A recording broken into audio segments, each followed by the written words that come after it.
Well, a subculture within that goth scene is the vampire culture.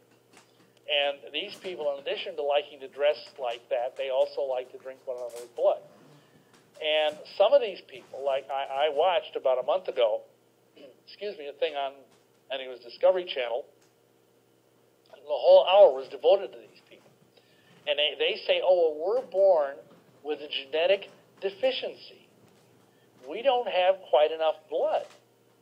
And so we need to go, and this one lady says, oh, I was feeling tired all the time, and I was just walking around, and I took vitamins, and I went to my doctor, and I took pills, and And then she says, I went and met this guy who was into blood drinking. We started drinking, and I felt wonderful. Now I feel great. We just drink each other's blood every day, and I feel great. This is like a variation on the I'm born homosexual line that the homosexuals use. But they just say this is a genetic deficit. Some believe that by doing this, they will gain great power.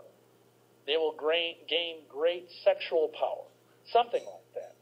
Some believe that drinking blood will enable them to live forever. So, there's all kinds of variations on this basic theme. There's also a strong correlation between the vampire scene and the fetish scene. And I won't get into too much to that because, fetishes are basically people that get turned on by clothing or by shoes or by some weird thing or other than the normal stuff that people get turned on by. But these people get turned on by blood. Now, many of these people are recruited through things like D&D. There are these fantasy role-playing card games. Magic the Gathering is one of the best known, but there's also one called Vampire Masquerade. And this has spawned a huge following. And again, most of the clientele of these card games are young people.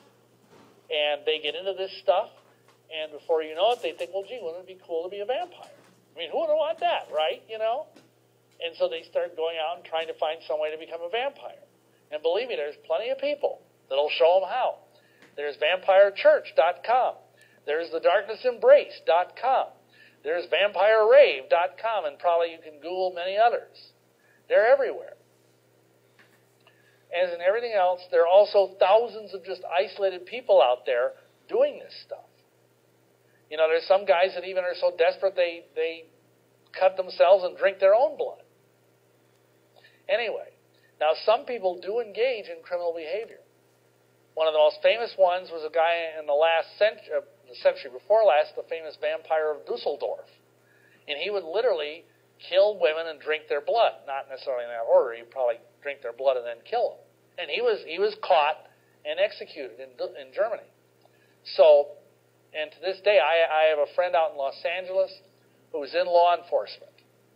And you might think this is all kind of weird or whatever, but this is a cop talking. And he says, you would not believe in any given month how many homeless people we find in Los Angeles that have had the blood drained out of their neck and have been murdered. And he says, we cover it up, we call it something else, because they're homeless, nobody claims them, nobody cares about them, unfortunately. But this is very real. This is very real. It may not be going on in Topeka, but it certainly is going on in large cities where people think they can get away with it more easily because there's millions of people, obviously, in Los Angeles. So, almost all of these people are demonized to their eyeballs.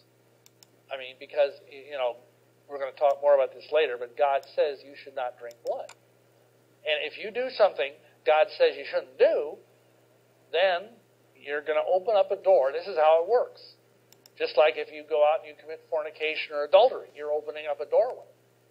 Well, similarly, if you drink someone else's blood, you're getting all the evil spirits that are in their soul coming into you, and vice versa. So just like I'm not fond of saying, but I have been known to say that demons are the ultimate venereal disease, well, in the same way, you can pick up demons just as readily through practicing vampirism. Now, there are also significant health problems involved in all of this. I don't need to tell you, we've got HIV is still out there. There's all these blood-borne pathogens.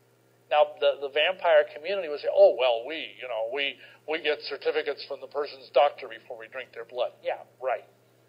You know, I can just imagine meeting someone in a bar, you know, like Club Dracula, you know, and I'm not kidding. And can I see your certificate from your doctor that proves you don't have any bloodborne pathogens? Oh, sure. Here it is. Okay. You know, I don't think that works like that. You know, these people are compulsive. They're addicted to it. We'll talk more about this later, but blood is very addictive. It's worse than heroin. Okay, now, people ask, well, how do you become a vampire? Well, the legends out of Europe list several ways. One is if you're buried on ground that's not blessed by the church after you die, obviously. Now, I need to talk about this for a moment.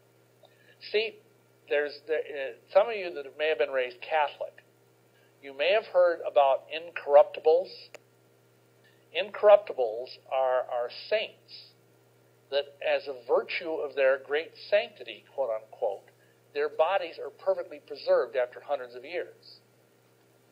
There are many of them throughout Europe, and they're like in glass, you know, coffins in front of a church, you know, and you can go up there and you can see them. Now, whether this is for real, I don't know. I mean, I'm not saying you can open them up and, you know, poke the person and see if it's real or not, but they claim that certain saints, unfortunately, I think, don't quote me on this, I think St. Bernadette, who was involved with the Lourdes apparition, is one of them, where been dead for well over 100 years and their bodies are perfectly preserved. Now, what's interesting is, in the Roman Catholic Church, this is regarded as a proof of great sanctity. But in the Eastern Church, the Orthodox Church, you may have heard of the Orthodox Church. It doesn't get a lot of press, but it's the Eastern branch of the church. They have a totally opposite view. They will say that if you find a person who's been buried and for whatever reason you dig them up and their bodies have not decomposed, it's because they are so evil that the earth has rejected them. Interesting. Absolutely opposite spin from the Latin rite from Rome. And so the idea is that this is where vampires came from, because the Eastern European bloc, you know, our brothers and sisters